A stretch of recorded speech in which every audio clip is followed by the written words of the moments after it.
बच्चों good morning to all of you. Good morning sir. आइए देखते हैं आज के हिंदी के टॉपिक में। बहुत ही सुंदर टॉपिक आपके सामने है। हम पहले देखेंगे हिंदी दिवस, फिर देखेंगे संवैधानिक प्रावधान, देखेंगे संवैधानिक प्रावधान, हिंदी दिवस, भाषा एवं भाषा लिपि। इसके बाद देखते हैं कारक, देखते हैं, फिर देखेंगे क्या संज्ञा क्या है, सर्वनाम क्या है, विशेषण क्या है। बहुत ही अच्छा टॉपिक है आपके सामने और सभी एग्जाम की दृष्टि से बहुत ही इंपॉर्टेंट। देखिए आइए स्टार्ट करते हैं। सबसे पहले हम हिंदी पढ़ते हैं, हमको ये पता होना चाहिए कि हिंदी दिवस कब मनाते हैं। तो यहां पे ध्यान दें, पहला देखिए, पहला पॉइंट ही आपका हिंदी दिवस। देखिए आ जाए कि हिंदी दिवस कब मनाते हैं। 14 सितंबर को, 14 सितंबर को प्रत्येक वर्ष हिंदी दिवस मनाया जाता है। 14 सितंबर को प्रत्येक वर्ष हिंदी दिवस मनाया जाता है। इसका कारण है कि 14 सितंबर 1949 को, 14 सितंबर 1949 को हिंदी को राजभाषा का दर्जा दिया गया था। यहां पे देखेंगे हिंदी को राजभाषा का दर्जा, यहां पे देखेंगे हिंदी को राजभाषा का दर्जा दिया गया था। आइए देखिए यहां पे हिंदी को राजभाषा का दर्जा 14 सितंबर 1949 को हिंदी को राजभाषा का दर्जा दिया गया था। इसलिए प्रत्येक वर्ष 14 सितंबर को हिंदी दिवस मनाते हैं। प्रत्येक वर्ष 14 सितंबर को हिंदी दिवस मनाते हैं। यहाँ पे देखें कि हमारे देश की जो प्रथम भाषा होती है वो प्रथम भाषा क्या है? हिंदी। जो प्रथम भाषा है वो आपकी प्रथम भाषा क्या है? हिंदी। और द्वितीय भाषा क्या है? द्वितीय भाषा क्या है? अंग्रेजी। द्वितीय भाषा क्या है? अंग्रेजी। प्रथम भाषा क्या है? हिंदी। तो यहाँ पे देखा आपने 14 सितंबर 1949 को हिंदी को राजभाषा का दर्जा मिला था। इसलिए प्रत्येक वर्ष 14 सितंबर को हिंदी दिवस मनाते हैं। अब यहाँ पे देखते हैं दूसरा क्वेश्चन आपका कभी पूछ लिया जाता है। सेकंड क्वेश्चन पूछ लिया जाता है कि विश्व हिंदी दिवस कब मनाते हैं। यहाँ पे क्या पूछ लिया जाता है? विश्व हिंदी दिवस। यहाँ पे देखिए क्या है? विश्व हिंदी दिवस कब मनाते हैं। यदि ऐसा क्वेश्चन पूछा जाए कि विश्व हिंदी दिवस कब मनाते हैं, तो आइए देखिए इसका आंसर क्या है। इसका आंसर देखिए, विश्व हिंदी दिवस 10 जनवरी को, 10 जनवरी को प्रत्येक वर्ष, यहाँ पे देखिए 10 जनवरी को प्रत्येक वर्ष विश्व हिंदी दिवस मनाते हैं। अर्थात विश्व स्तर पर भी हिंदी को प्राथमिकता मिली है। विश्व स्तर पर भी हिंदी को क्या है? प्राथमिकता मिली है। अर्थात क्या है, हम यहाँ पे 10 जनवरी को प्रत्येक वर्ष क्या मनाते हैं? विश्व हिंदी दिवस मनाते हैं। ये हमने बात किया, किसकी बात किया? हिंदी दिवस की। आइए हम आगे बढ़ते हैं। देखिए अगले स्टेप में क्या है, यहाँ पे देखेंगे दूसरा स्टेप हमारा है संवैधानिक प्रावधान। यहाँ पे देखिए हिंदी को संरक्षण प्राप्त है, इसके रख रखाव के लिए, इसके विकास के लिए भारतीय संविधान में, किसमें? भारतीय संविधान में हिंदी को संरक्षण किया गया है। और यहां पे संरक्षण का मतलब क्या है? आर्टिकल्स यहां पे देखिए, अनुच्छेद यहां पे देखिए, आपके पेपर में आता है कि हिंदी का संरक्षण किस आर्टिकल में मिलता है। हिंदी का संरक्षण किस आर्टिकल में मिलता है? यदि ऐसा क्वेश्चन आता है, बहुत इंपॉर्टेंट क्वेश्चन है, ऐसा पूछा गया है, प्राय पूछा गया है कि हिंदी को आरक्षित किया गया है किस आर्टिकल के तहत। और आरक्षित का मतलब क्या है? यहाँ पे जानते हो, कोई भी कानून बनता है तो आपको पता होना चाहिए संविधान के दायरे में बनता है। कोई भी कानून बनता है तो किसके दायरे में बनता है? संविधान के दायरे में बनता है। और ये संविधान क्या है? आर्टिकल पर आधारित है। संविधान क्या है? आर्टिकल पर आधारित है। तो आइए देखिए यहां पे देखिए भारतीय संविधान के अनुसार यहां पे देखिए अनुच्छेद 343 से लेकर यहां पे 351 तक 343 से लेकर के 351 तक हिंदी को यहां पे राजभाषा का दर्जा प्रदान किया गया है और इसी के तहत इसको क्या है, आरक्षित किया गया है, इसको संरक्षित किया गया है, ताकि हिंदी में कोई भी चाहे रचनाकार हो, चाहे लेखक हो या कवि हो या कोई अन्य थर्ड पर्सन हो, इसके साथ, इसकी सुंदरता के साथ खेल खिलवाड़ ना हो, इसके सुंदरता के साथ खेल खिलवाड़ ना हो। अर्थात क्या हो, यहां पे ध्यान दो, इसका क्या है, विकास होना चाहिए, हिंदी का विकास होना चाहिए, क्योंकि आप जानते हो हिंदी आपकी कैसी है, हिंदी राष्ट्रभाषा है हमारी, और यहां पे राष्ट्रभाषा का मतलब क्या होता है कि आपका राष्ट्र के हित के लिए, क्या है, राष्ट्र के हित के लिए आपका होता है। देखिए, राष्ट्र के हित के लिए, तो जो भाषा राष्ट्र के हित के लिए कार्य करे उसी के साथ खिलवाड़ हो, ये स्वीकार नहीं है, इसलिए इसको आरक्षित किया गया है। देखिए यहाँ पे भारतीय संविधान की धारा अनुच्छेद 343 से लेकर के 351 तक इसको क्या है, कानूनी संरक्षण प्रदान है। क्या प्रदान है, कानूनी संरक्षण प्रदान है। आइए इसका भी हमने यहाँ पे उल्लेख किया। आगे बढ़ते हम यहाँ पे देखते हैं, नेक्स्ट पॉइंट की चर्चा करते हैं। देखिए, भाषा एवं लिपि, बहुत इंपॉर्टेंट क्वेश्चन से आता है। भाषा एवं भाषा लिपि, बहुत इंपॉर्टेंट क्वेश्चन आता है। यहाँ पे देखेंगे भाषा एवं भाषा लिपि, साफ साफ देखिए यहाँ पे हमने लिखा है कि लिखित ध्वनि संकेतों को लिपि कहा जाता है। यहाँ पे लिखित ध्वनि संकेतों को लिपि कहा जाता है। भाषा को लिखने के लिए लिपि का प्रयोग करते हैं। भाषा को लिखने के लिए किसका प्रयोग करते हैं, लिपि के का प्रयोग हम करते हैं। तो आइए देखिए यहाँ पे कौन सी भाषा किस लिपि में लिखी जाती है, ये जानकारी हमें होना बहुत ही आवश्यक है। कौन सी भाषा किस लिपि में लिखी जाती है, तो आइए यहाँ पे देखिए, बहुत सुंदर के फार्मूले के माध्यम से यहाँ पे एक्सप्लेन करेंगे, क्योंकि प्रायः आपको भूल जाती है। यहाँ पे देखिए बच्चों से भूल हो जाती है, तो आइए देखिए यहाँ पे हम फार्मूले के माध्यम से आपको एक्सप्लेन करते हैं। सूत्र है यहाँ पे देखिए, बहुत अच्छा सूत्र है। भाषा एवं भाषा लिपि के लिए सूत्र है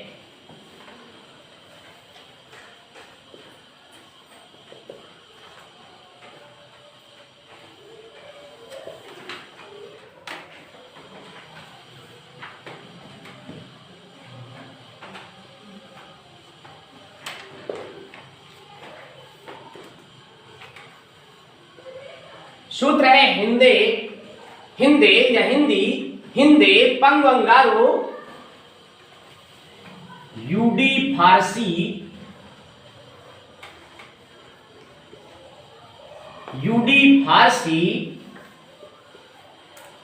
बम बम। देखिए सूत्र है, ये सूत्र का उद्देश्य ये नहीं होता कि सूत्र बहुत सुंदर हो, सूत्र का उद्देश्य यह होता है कि आपको याद हो जाए कोई चीज।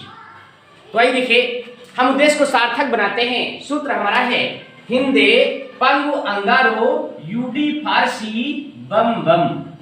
आइए देखिए, हम यहाँ पे आपको स्पष्ट कर रहे हैं इसका मतलब क्या है, इसका यहाँ पे मीन क्या है वो देखते हैं। यहाँ पे देखिए, तो आइए यहाँ पे एक्सप्लेन कर रहे हैं। एक तरफ देखेंगे यहाँ पे, आइए देखते हैं यहाँ पे, एक तरफ क्या है भाषा, एक तरफ भाषा और एक तरफ भाषा लिपि। भाषा लिपि देखिए स्पष्ट यहां पे, यहां पे आया है हिंदे अर्थात यहां पे देखिए हिंदी, पहला शब्द लेके यहां पे देखिए क्या आपका पहला शब्द यहां पे क्या है, हिंदी। हिंदी की भाषा लिपि क्या है, पेपर में बहुत पूछा जाता है। तो देखिए कितना स्पष्ट उल्लेख है आपका इस फार्मूले के माध्यम से, बहुत ही सुंदर फार्मूला है क्या, हिंदे पंगु अंगारो यूडी फारसी बम बम। आइए देखते हैं यहाँ पे हिंदी अर्थात हिंदी की जो भाषा लिपि है हिंदे, दे का मतलब देवनागरी, दे का मतलब यहाँ पे क्या है? देवनागरी। तो कभी भी आपके एग्जाम में आता है कि हिंदी की भाषा लिपि क्या है, तो हिंदी की भाषा लिपि क्या है? देवनागरी है। आइए यहां पे देखते हैं, सेकंड स्टेप पे चलते हैं। हिंदी पंगु, यहां पे देखिए इसका मतलब आप लोग समझ चुके होंगे। इसका मतलब है पंजाबी। इसका मतलब क्या है? पंजाबी। अब देखो पहला शब्द आपका क्या है? भाषा का है। दूसरा शब्द क्या है आपका? यहाँ पे भाषा लिपि क्या है? तो यहाँ पे देखिए पहला शब्द तो आपका भाषा का हो गया पंजाबी। अब यहाँ पे देखिए भाषा लिपि क्या है? बिल्कुल स्पष्ट देखिए यहाँ पे समझ में आ रहा है क्या? गुरुमुखी। गुरुमुखी देखा आपने, बिल्कुल स्पष्ट आपका। देखिए यहाँ पे एक बार आपको याद करना है, हिंदी पंग अंगारो यूडी फारसी बम बम। आइए देखते हैं यहाँ पे हिंदी, देवनागरी, फिर पंजाबी, गुरुमुखी। आइए तीसरे नंबर पे यहाँ पे देखते हैं अंगारो। यहाँ पे देखिए आप लोग समझ गए होंगे इसका मतलब क्या है? अंग्रेजी। इसका मतलब क्या है? अंग्रेजी। यहाँ पे देखिए अंग, अंग्रेजी। और रो का मतलब क्या है? अंग्रेजी की भाषा लिपि क्या है? रोमन। अंग्रेजी की भाषा लिपि क्या है? रोमन। देखिए आपका बेहतरीन फार्मूला यहाँ पे देखने को मिल रहा है, यूडी। देखिए यूडी, आइए देखते हैं यूडी को। देखिए यूडी का मतलब आप लोग समझ गए होंगे। यू का मतलब क्या है आपका? उर्दू। यहाँ पे देखिए क्या है? यहाँ पे देखेंगे उर्दू। यहाँ पे देखेंगे क्या? उर्दू। देखिए यहाँ पे अब देखिए यूडी, यूडी, यूडी का मतलब क्या है? यूडी का मतलब क्या है? उर्दू। और देखिए यहाँ पे यूडी फारसी। यहाँ पे देखिए उर्दू की भाषा लिपि क्या है? फारसी। यहाँ पे देखिए यहाँ पे क्या है? फारसी। देखिए कितना अच्छा फार्मूला यहाँ पे देखने को मिल रहा है। देखा आपने, हिंदी पंग अंगारो यूडी फारसी बम बम। आइए देखते हैं यहाँ पे। देखिए नेक्स्ट आपका क्या है? यहाँ पे देखिए बंगाली। देखिए यहाँ पे भाषा का नाम क्या है? बंगाली। और बंगाली की भाषा लिपि क्या होती है? बंगला होती। क्या होती है? बंगला। देखिए कितने बेहतरीन सूत्र के साथ आप लोगों ने यहाँ पे सीखा। कभी आपका भूल नहीं सकता, कभी नहीं भूलेगा क्या? हिंदी पंग अंगारो यूडी फारसी बम बम। यहाँ पे देखिए सबसे पहले आपका फर्स्ट नंबर पे हिंदी की क्या है? भाषा लिपि क्या है? यहाँ पे देखेंगे आपकी हिंदी की भाषा लिपि क्या है? देवनागरी। यहाँ पे क्या है आपका? देवनागरी। इसके बाद देखते हैं यहाँ पे पंजाबी की भाषा लिपि क्या है? पंजाबी की भाषा लिपि क्या है? गुरुमुखी। फिर देखेंगे अंग्रेजी की भाषा लिपि क्या है? रोमन। फिर देखेंगे उर्दू की क्या है? फारसी। बंगाली की भाषा लिपि क्या है? बंगला। बिल्कुल स्पष्ट यहाँ पे देखिए आपको यहाँ पे फार्मूले के माध्यम से आपको हेल्प मिलेगी और कभी आप लोग भूल नहीं सकते, कभी आप लोग भूल नहीं सकते। इसके बाद देखते हैं आगे हम लोग बढ़ते हैं, देखेंगे नेक्स्ट आपके फैक्टर पे हम काम करेंगे। यहाँ पे देखते हैं अगला क्या है? देखिए फैक्टर आप देखिए मतलब कारक। यहाँ पे दिया है क्या? कारक एवं कारक चिन्ह। देखिए यहाँ पे आपका दिया हुआ है स्पष्ट आपका इसको, और ये भी आपका एग्जाम की दृष्टि से बहुत इंपॉर्टेंट है। एग्जाम की दृष्टि से बहुत इंपॉर्टेंट है। तो आइए देखिए यहाँ पे आपका स्पष्ट यहाँ पे दिया हुआ है कि कारक कितने प्रकार के होते हैं? कारक 8 प्रकार के होते हैं। कारक कितने प्रकार के होते हैं? हिंदी में कारक 8 प्रकार के होते हैं। आइए देखिए यहाँ पे ये आपका देखिए हिंदी में कारकों की संख्या कितनी है? 8। हिंदी में कारकों की संख्या कितनी है? 8 है। यहाँ पे देखेंगे एक तरफ देखा आपने कारक, एक तरफ देखा आपने कारक चिन्ह। यहाँ पे देखेंगे क्या है? कर्ता। कर्ता के लिए कारक चिन्ह क्या प्रयोग करते हैं? ने। कर्ता ने। फिर यहाँ पे देखिए कर्म, कर्म के लिए कारक चिन्ह क्या होता है? को। फिर यहाँ पे करण, देखिए करण, यहाँ पे देखिए करण, करण से, करण से।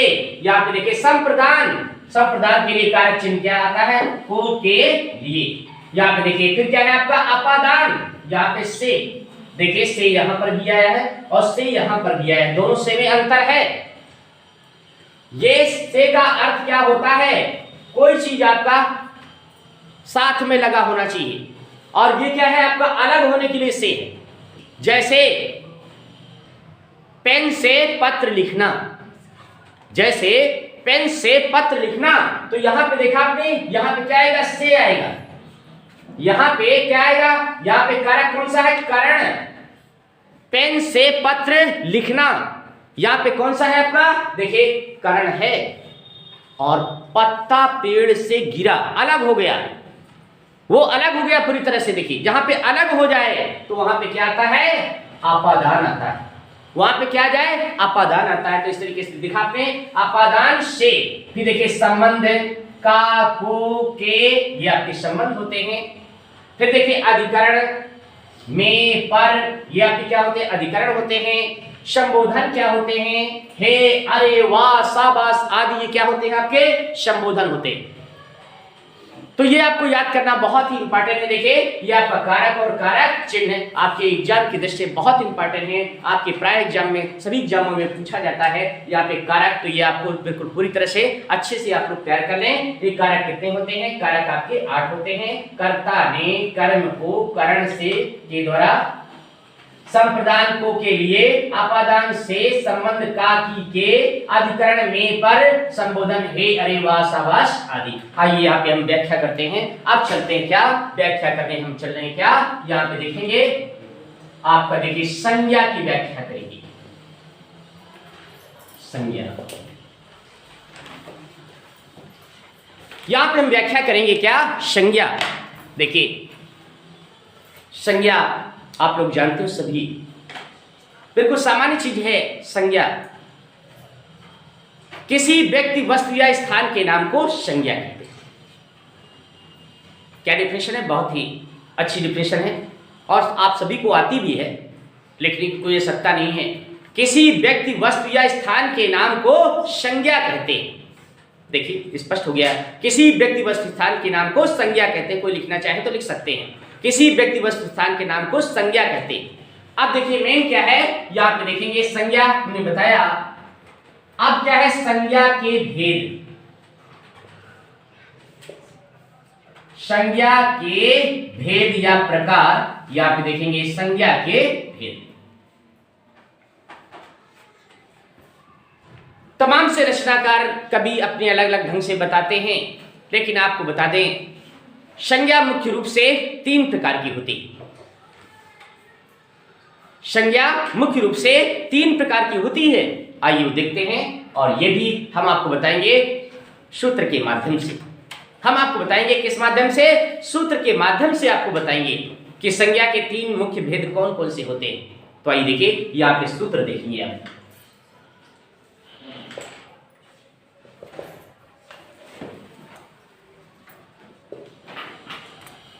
यहां पे लिखा है भव्य जातिवाचक संज्ञा, ये सूत्र है। भव्य जातिवाचक संज्ञा, ये देखिए फार्मूला आपके सामने लिखा हुआ है, भव्य जातिवाचक संज्ञा। यहां पे देखिए ये फार्मूला है। आइए इसका स्पष्टीकरण कर रहे हैं। देखिए यहां पे क्या है, भव्य जातिवाचक संज्ञा। तो देखते हैं भा का अर्थ क्या है। भा का अर्थ है भाववाचक संज्ञा।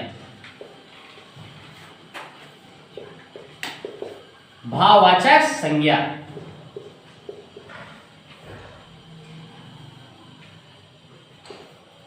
भाववाचक संज्ञा। आइए यहां पे देखते हैं, सेकंड स्टेप में देखते हैं। भव्य, आधा व आ रहा है, यहां पे देखिए क्या है, आधा व आ रहा है। वह देखिए अर्थात इससे क्या है, व्यक्तिवाचक संज्ञा। व्यक्तिवाचक संज्ञा हमारा फार्मूला बनाने का उद्देश्य रहता है कि आपको कभी भूले नहीं, अच्छे से याद हो जाए, एक बार आप पढ़ें याद हो जाए। तो देखिए क्या है, व्यक्तिवाचक संज्ञा। इसके बाद देखते हैं, देखा आपने 2 तो हो चुके, लास्ट में क्या है, देखिए भव्य का अर्थ तो हो गया, बचा क्या, बस सीधा सा स्पष्टीकरण क्या है। तीसरा आपका क्या है, जातिवाचक संज्ञा। जातिवाचक संज्ञा देखिए बिल्कुल स्पष्ट आपको यहाँ पे क्लासिफिकेशन में दिया क्या कि 3 आधार पे संज्ञा को बांटा गया है। यहाँ पे देखा क्या है आपका, पहले नंबर पे भाववाचक।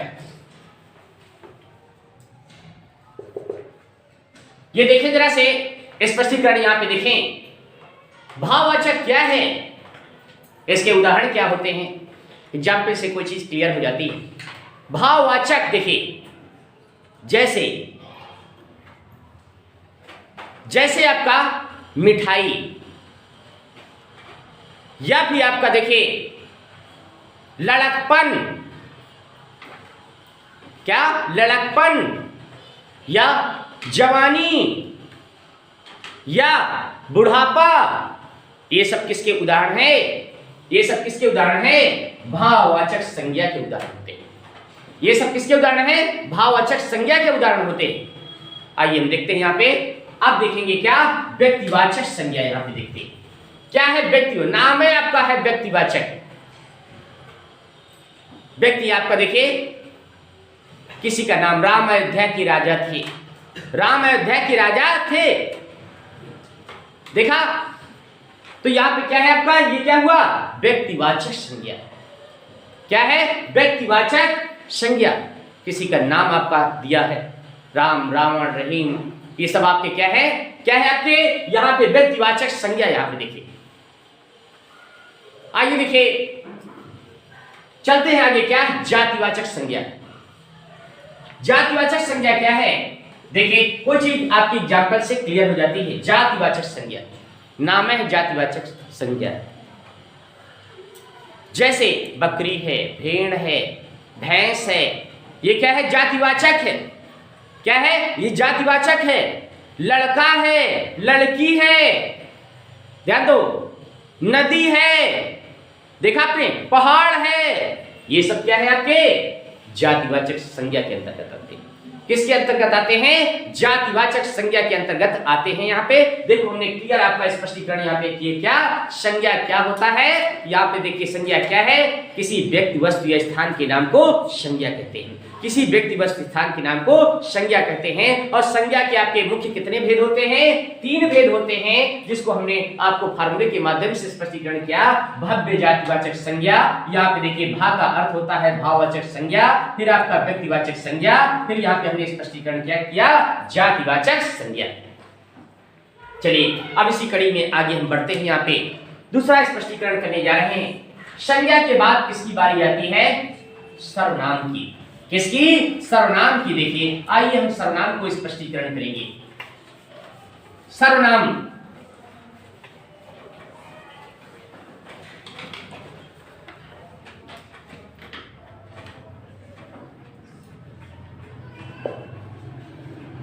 सर्वनाम प्रोनाउन, यहां पे देखेंगे संज्ञा नाउन और सर्वनाम प्रोनाउन। यहां पे देखिए, ये सर्वनाम क्या है? सर्वनाम वे शब्द जो संज्ञा के स्थान पे प्रयोग किए जाते हैं। वे शब्द जो संज्ञा के स्थान पे प्रयोग किए जाते हैं सर्वनाम कहलाते हैं। वे शब्द जो संज्ञा के स्थान पे प्रयोग किए जाते हैं वो क्या है? सर्वनाम। आइए देखते हैं अब क्या है, सर्वनाम के भेद देख लेते हैं। यहाँ पे क्या देखेंगे हम? सर्वनाम के भेद देखते हैं या सर्वनाम के प्रकार देखते हैं। एक ही चीज है, याद देखिए, सर्वनाम के प्रकार। प्रायः पूछ लेता है कि सर्वनाम के कितने प्रकार के होते हैं, सर्वनाम कितने प्रकार के होते हैं? तो आइए देखिए, सर्वनाम के कितने भेद होते हैं या कितने प्रकार होते हैं? तो सर्वनाम 6 प्रकार के होते हैं। कितने प्रकार के होते हैं? 6 प्रकार के आपके सर्वनाम होते हैं। आइए देखिए, यहाँ पे हमने पहले क्या है, सूत्र के माध्यम से आपको स्पष्टीकरण किया है, तो इसको भी हम सूत्र के माध्यम से स्पष्टीकरण करेंगे। आइए देखिए, सर्वनाम के प्रकार, और वो भी हम किससे बताने जा रहे हैं आपको? यहाँ पे बताने जा रहे हैं सूत्र के माध्यम से। आइए देखिए, सूत्र हमारा देखिए बेहतरीन आपका सूत्र है कि आपको एक बार पढ़ना है, दोबारा नहीं। देखिए यहाँ पे सूत्र है,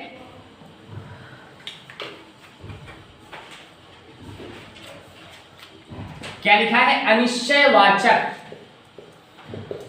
पुष्प। देखिए ये सूत्र आपके सामने है। सूत्र बनाने का उद्देश्य रहता है कि आपको याद रहे, भूले नहीं। तो आइए देखिए, हमने सूत्र क्या बनाया? अनिश्चयवाचक पुष्प।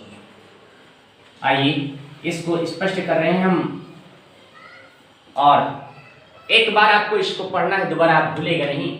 तो आइए देखिए हम इसका स्पष्ट उल्लेख कर रहे हैं, यहाँ पे इसका स्पष्ट उल्लेख कर रहे हैं कि आपके 6 प्रकार हैं। कौन कौन से 6 प्रकार? देखिए 6 प्रकार कौन कौन से हैं, तो देखिए सबसे पहले नंबर पे, फर्स्ट नंबर पे, यहाँ पे देखिए फर्स्ट नंबर पे देखिए, कुछ नहीं वही उसी को लिख लेना है आपको, उसी को सेम आपको कॉपी कर लेना है। क्या? अनिश्चयवाचक सर्वनाम। यहाँ पे देखिए सेम कॉपी करना है, अनिश्चयवाचक सर्वनाम, अनिश्चयवाचक सर्वनाम। देखिए अब यहाँ पे देखिए पहला हो गया ना, अब इसके बाद पहला शब्द छोड़ो, जरा पहला शब्द छोड़ दीजिए इसको, क्या बचा? यहाँ पे देखो निश्चयवाचक सर्वनाम। देखिए कितना स्पष्ट आपका, देखिए यहाँ पे क्या है, एक्सप्लेन हो रहा है। यहाँ पे देखिए निश्चयवाचक सर्वनाम, निश्चयवाचक सर्वनाम। इसी श्रृंखला में देखते हैं यहाँ पे अनिश्चय। देखिए क्या करें, इसको एक बार और रिपीट करना है। यहाँ पे देखिए एक बार और इसको रिपीट कर दीजिए। तो देखिए यहाँ पे जब एक बार और रिपीट करेंगे तो इसी को, नी शब्द को, इसी को एक बार और रिपीट करना है। अर्थात क्या है, थोड़ा सा ध्यान दें, यहाँ पे नी से नी को रिपीट करना है। तो क्या बन गया? निजवाचक, निजवाचक सर्वनाम, निजवाचक सर्वनाम। इसके बाद देखें आगे चलते हैं, यहाँ पे देखिए नेक्स्ट पे चलते हैं, अनिश्चय वाचक। देखिए पूरा स्पष्टीकरण, अनिश्चयवाचक का पूरा स्पष्टीकरण हो चुका है, इसका पूरा स्पष्टीकरण हो चुका है। अब यहाँ पे देखते हैं, आगे बढ़ते हैं। यहाँ पे देखिए इसे स्पष्ट हो गया होगा, पा है, छोटाओं की मात्रा है। तो देखिए क्या है, पुरुषवाचक। क्या है? पुरुषवाचक सर्वनाम। क्या है? पुरुषवाचक सर्वनाम। देखिए इसके बाद देखते हैं नेक्स्ट पॉइंट पे। यहां पे देखा आपने 3 से, यहां से लिया और 3 यहां से। देखिए 3 शब्द है यहाँ पे, देखिए 3 शब्द, देखिए 1 2 3। तो देखा आपने क्या है, पुरुषवाचक सर्वनाम। फिर आपको देखिए यहाँ पे क्या है, सा है। सा का मतलब क्या है? संबंध। सा का मतलब क्या है? यहाँ पे देखिए संबंधवाचक सर्वनाम, संबंधवाचक सर्वनाम। और देखिए नेक्स्ट एंड लास्ट देखते हैं, आप लोग ध्यान दो। यहाँ पे देखिए, यहाँ पे पुष्प, पा शब्द यहाँ पे आ रहा है, पा शब्द आ रहा है, अर्थात आप लोग समझ गए होंगे क्या, प्रश्नवाचक सर्वनाम। क्या है? प्रश्नवाचक सर्वनाम। यहाँ पे देखा आपने क्या है आपका प्रश्नवाचक सर्वनाम। तो देखिए कितना आपका स्पष्टीकरण आपका हो रहा है, बहुत ही अच्छे ढंग से स्पष्टीकरण हो रहा है। यहाँ पे देखिए क्या है, यहाँ पे अनिश्चयवाचक देखा आपने, यहाँ पे निश्चयवाचक पुष्प फॉर्मूला। पहला आपका देखिए अनिश्चयवाचक, यहाँ पे देखिए सर्वनाम होता है, फिर आपका निश्चयवाचक सर्वनाम है, फिर यहाँ पे निजवाचक है, फिर आपका क्या है, पुरुषवाचक है। यहाँ पे देखिए क्या है आपका पुरुषवाचक है, फिर देखिए यहाँ पे संबंधवाचक है, यहाँ पे आपका क्या है, प्रश्नवाचक है। देखिए सर्वनाम की हमने बहुत सुंदर यहाँ पे व्याख्या किया है। यहाँ पे क्या संबंध यहाँ पे स्पष्ट है, क्या प्रश्न है, जैसे वह क्यों नहीं आया, देखिए प्रश्नवाचक हो गया। यहाँ पे देखिए क्या है, वह क्यों नहीं आया, प्रश्नवाचक हो गया। यहाँ पे देखेंगे पुरुषवाचक, आप देखिए पुरुषवाचक सर्वनाम यहाँ देखा अनिश्चय, अनिश्चय वह आ गया होगा, ध्यान दो, वह आ गया होगा। निश्चय, कोई निश्चय है ही नहीं, कोई वहां पे निश्चय नहीं है। देखा आपने स्पष्ट यहाँ पे आपका आ रहा है स्पष्टीकरण। और यहाँ पे देखिए जब यहाँ पे पुरुषवाचक की बात आती है तो पुरुषवाचक को जो है 3 पार्टों में बांटा गया है। यहाँ पे देखिए, यहाँ पे इसको 3 पार्टों में बांटा गया है। इंग्लिश में भी आप लोगों ने पढ़ा होगा, वही हिंदी में भी है। इंग्लिश में पढ़ा है आपने, और हिंदी में देखिए यहाँ पे क्या है, फर्स्ट पर्सन के प्रोनाउन। जो हिंदी में है वही आपका हिंदी में, आपका जो इंग्लिश में है वही हिंदी में। यहाँ पे ये क्या है, फर्स्ट पर्सन के प्रोनाउन, ये सेकंड पर्सन के प्रोनाउन, और ये आपके थर्ड पर्सन के प्रोनाउन। देखिए यहाँ पे क्या है, फर्स्ट पर्सन के pronoun I, me, my, mine, we, us, our, our से क्या होते हैं, फर्स्ट पर्सन के प्रोनाउन होते हैं। सेकंड पर्सन के प्रोनाउन क्या है, you, your, you, your, yours. देखिए तुम, तुम्हारा, ये क्या है आपका सेकंड। मैं क्या है फर्स्ट, मेरा क्या है फर्स्ट, इस तरीके से। फिर यहां पे क्या आपका वह है, यह है, उसे, ये क्या है आपका थर्ड पर्सन, अर्थात आप लोग जानते हो स्पष्टीकरण जैसे आपके इंग्लिश में है, आपके फर्स्ट पर्सन के pronoun I, me, my, mine, we, us, our, ours. ठीक उसी प्रकार आपके सेकंड पर्सन के pronoun you, your, yours. Third person के प्रोनाउन आपका he, she, it, his, her, him, them. ये देखा आपने, ये थर्ड पर्सन के प्रोनाउन होते हैं। तो आपको यहाँ पे देखा आपने जो हिंदी में होते हैं वही आपके इंग्लिश में होते हैं। तो देखा आपने यहाँ पे पुरुषवाचक सर्वनाम की भी हमने यहाँ पे आपको व्याख्या किया। तो ये सूत्र को आप लोग अच्छी तरह से याद करें, अनिश्चयवाचक पुष्प। आइए देखिए, हमने स्पष्ट वर्गीकरण किया किसका, यहाँ पे देखिए हमने संज्ञा आपको बताया, इसके बाद हमारा क्या है ये सर्वनाम। इसके बाद चलते हैं क्या, विशेषण चलते हैं। आइए देखिए विशेषण।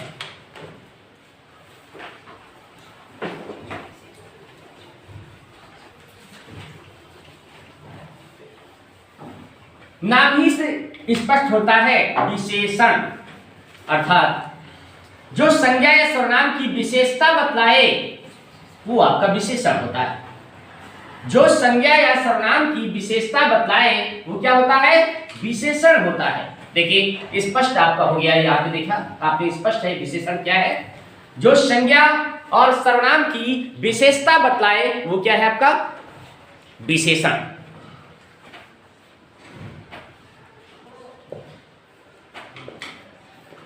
विशेषण फिर से देखें, जो संज्ञा या सर्वनाम की विशेषता बतलाते हैं वो क्या होते हैं, विशेषण होते हैं। अब देखा यहाँ पे फिर हम उसी फॉर्मेट पे काम करेंगे, जैसे वहां पे देखा संज्ञा के भेद, जैसे आपने देखा सर्वनाम के भेद, वैसे यहाँ पे देखेंगे किसके, विशेषण के भेद।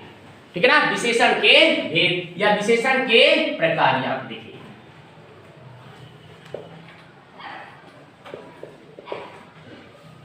विशेषण के भेद, तो आइए देखिए हम आपको बता दें, याद रख लीजिएगा पेपर में पूछा जा सकता है।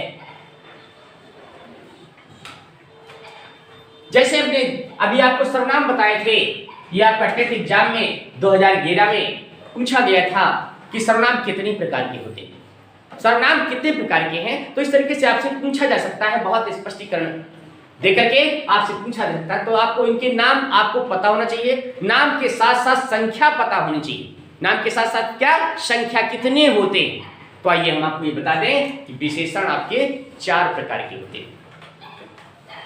कितने प्रकार के होते हैं, 4 प्रकार के होते हैं। आइए देखिए, हमने इनको सूत्र के माध्यम से बताया है, तो इसको भी हम सूत्र के माध्यम से बताएंगे। आइए सूत्र देखिए,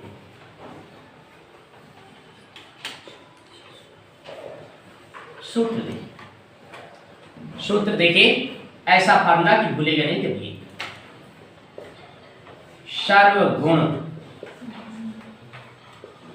संपन्न परिवार, देखिए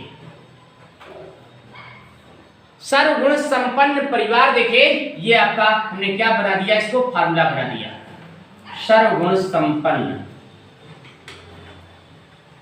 जब शादी संबंध की बात होती है तो लड़का चाहे जैसा हो, लड़का चाहे जैसा हो, लेकिन लड़की कैसी होनी चाहिए, सर्वगुण संपन्न होनी चाहिए।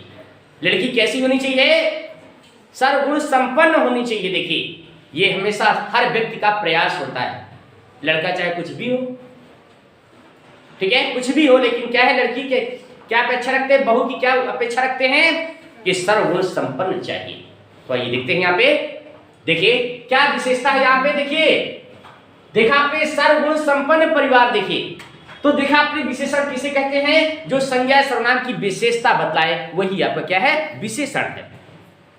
तो देखा विशेषण कितने प्रकार के होते हैं, 4 प्रकार के होते हैं। आइए देखिए हम चारों का यहाँ पे स्पष्ट उल्लेख कर रहे हैं, यहाँ पे चारों का स्पष्ट उल्लेख। आइए फर्स्ट नंबर पे देखिए, फर्स्ट नंबर पे सर्व का अर्थ है सार्वनामिक, सार्वनामिक क्रिया विशेषण, क्रिया विशेषण या विशेषण, याद देखें सार्वनामिक क्रिया विशेषण। आइए दूसरे स्टेप में चलते हैं। यहाँ पे देखिए गुणवाचक क्रिया विशेषण। यहाँ पे देखें क्या, गुणवाचक। अब देखो यहां विशेषता तब आती है जब क्रिया करते हो, तभी तो आएगी विशेषता। यहाँ पे देखिए जब कोई अच्छा कार्य करेगा वही तो विशेषता है। तो यहाँ पे देखिए हमेशा क्रिया कार्य करती है, क्रिया यहाँ पे कार्य करती है। और आपकी क्रिया भी आपकी दो प्रकार की होती है। आप लोग जानते हो क्रिया दो प्रकार की होती है, एक सकर्मक क्रिया और एक होती है अकर्मक क्रिया। लेकिन यहाँ पे हमारा क्या टारगेट है, यहाँ पे विशेषण के भेद बताना। तो सूत्र हमारा क्या है, सर्वगुण संपन्न परिवार। पूरा मत लिखिए, पूरा परिवार लिख दो भाई, ठीक है ना। हाँ, कार्ड में एक लोगों का नाम लिखिए, सबका नहीं। तो ध्यान दो, यहाँ पे सभी का नाम मत लिखना। यहाँ पे क्या है, सर्वगुण संपन्न परिवार, सार्वनामिक क्रिया विशेषण। फिर देखा आपने गुणवाचक क्रिया विशेषण, क्रिया विशेषण। इसके बाद चलते हैं तीसरे नंबर पे, सर्वगुण। देखिए हो गया भाई, सर्व का अर्थ भी हमने आपको बताया कि सर्व का अर्थ क्या होता है, सार्वनामिक। और गुण का अर्थ बताया क्या है, गुणवाचक। अब यहाँ पे देखिए संपन्न, देखिए यहाँ पे क्या है, इसका अर्थ क्या है, संख्यावाचक। इसका अर्थ क्या है, संख्यावाचक। संख्यावाचक। उनके परिवार में 5 लोग सर्विस करते हैं, 5 लोग। देखा ना आपने, विशेषता क्या है, यहाँ पे देखा सर्विस करना, यहाँ पे देखिए। और संख्या कितनी हो गई, 5। देखिए 5, आप देखिए 5 लोग, ठीक है ना। तो देखा आपने संख्यावाचक, यहाँ पे क्या है, क्रिया विशेषण, क्रिया विशेषण। आइए नेक्स्ट एंड लास्ट देखते हैं क्या, नेक्स्ट एंड लास्ट में क्या है। यहाँ पे देखिए परिवार का मतलब परिवार नहीं, यहाँ पे देखिए क्या अर्थ है, परिमाणवाचक। परिमाणवाचक, परिमाणवाचक क्रिया विशेषण।